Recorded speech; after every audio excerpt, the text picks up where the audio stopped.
Apprendre le code. Ça veut dire quoi, apprendre le code, pour bien savoir lire? Prenons un exemple. Une souris, par exemple. On peut écrire le mot souris. Il s'écrit avec des lettres. Le S, le O, le U, le R, le I et le S. 6 lettres. Qu'on trouve dans l'alphabet, en écriture script, par exemple. En majuscules, d'imprimerie. En lettres cursives, les lettres cursives que nous utiliserons pour écrire. Et puis il y a aussi les lettres majuscules cursives qui serviront à savoir lire et on pourra les écrire très bientôt.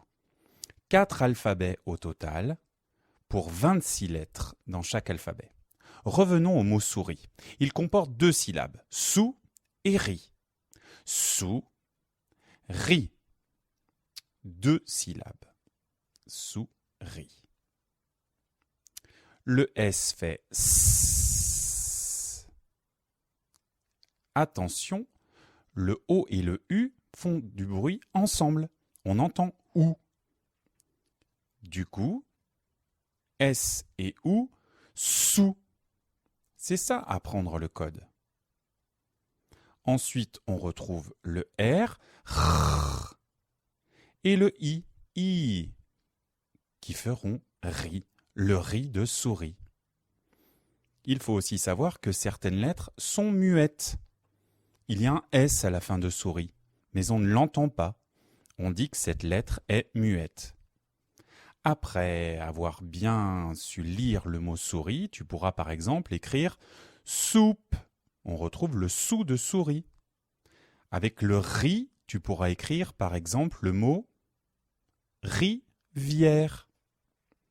Ou hérisson. Au final, pour bien connaître le code, tu as besoin de beaucoup de choses, mais c'est très amusant. Tes oreilles, par exemple, pour bien entendre le ou les bruits qui correspondent à chacune des lettres. Sauf que ces lettres, il faut que tu les regardes bien avec tes yeux et que tu les reconnaisses. Ainsi, tu pourras bien lire. Mais pour lire, il faut que tu dises bien ces lettres avec ta bouche. Il faut surtout que tu retiennes tout ça dans ta tête. Et ainsi, j'en suis certain, tu pourras, comme dans le livre de cette jeune femme, lire et t'entraîner encore. Tu sauras peut-être non seulement lire le mot souris, mais le mot chat, le mot vélo, le mot dinosaure, pourquoi pas? Et puis princesse, et puis livre, mange et tant d'autres encore.